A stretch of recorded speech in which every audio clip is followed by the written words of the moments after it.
l'année climat. Je vais un peu voir tous les événements qui se passent là-dessus. Donc voilà. C'est vrai que je suis habitué au discours entre chercheurs et en l'occurrence, ce qui m'intéresse particulièrement, c'est de savoir comment c'est communiqué au grand public. Je me pose des questions et j'avais envie de voir qu'est-ce qui se dit en ce moment et les dernières avancées de la science là-dessus.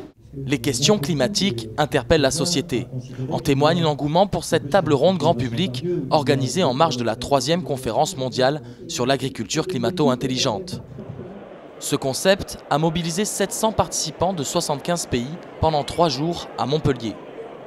L'enjeu est de taille car les agriculteurs du monde entier subissent déjà des hausses de température et des épisodes de sécheresse intenses. Mais si le secteur agricole est victime du réchauffement, il en est aussi responsable. L'agriculture est aussi contributrice au changement climatique puisqu'elle produit entre le secteur agricole et le secteur forêt près de 1/3 des émissions de gaz à effet de serre à l'échelle de la planète. Le concept d'agriculture climato-intelligente est né en 2010. Cette approche originale tente de concilier 3 conditions. La première de ces conditions, c'est continuer à assurer la sécurité alimentaire. La deuxième condition, c'est s'adapter au changement climatique.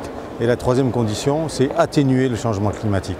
Il faut qu'en plus de ces conditions dont je viens de parler, il y ait un environnement favorable, un changement dans les politiques publiques, dans les financements, dans les mécanismes institutionnels, pour faire vraiment changer les mentalités à propos de l'agriculture et pour qu'un changement de paradigme complet se fasse dans ce sens-là.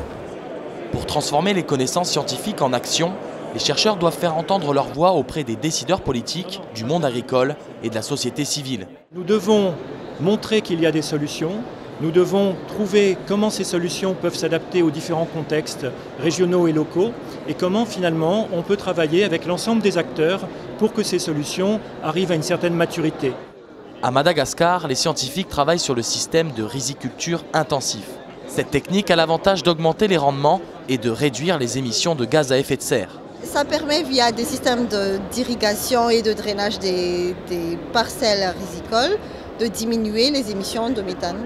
Une partie de la solution réside dans la pratique de l'agroforesterie et de l'agroécologie qui sont proches de l'agriculture climato-intelligente. L'agroécologie est une façon de faire de l'agriculture en suivant des principes qui décrivent le fonctionnement des écosystèmes naturels. Donc il y a des différences un peu épistémologiques entre les deux concepts. D'un côté on parle de principes, de l'autre côté on parle d'objectifs. Et donc l'agroécologie, c'était amplement démontré qui offre des possibilités, qui offre des exemples concrets d'agriculture climato-intelligente. Parmi les solutions proposées par la recherche française, une étude a retenu l'attention du ministre de l'Agriculture. L'idée est de favoriser le stockage de matières organiques dans le sol, donc de réduire le CO2 atmosphérique. On peut stocker 4 grammes sur 1000 qui sont présents en plus dans les sols, et ça équivaudrait sur la surface de la planète à toutes les émissions de gaz à effet de serre que nous avons aujourd'hui. C'est quand même énorme.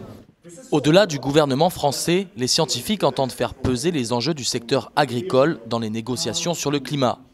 2 rendez-vous vont les mobiliser à Paris, une conférence scientifique internationale en juillet et la COP21 en fin d'année. Outcomes of this conference actually inform in various ways through the participants themselves, but also through official documentation, inform the dialogue, the consultations in the COP21.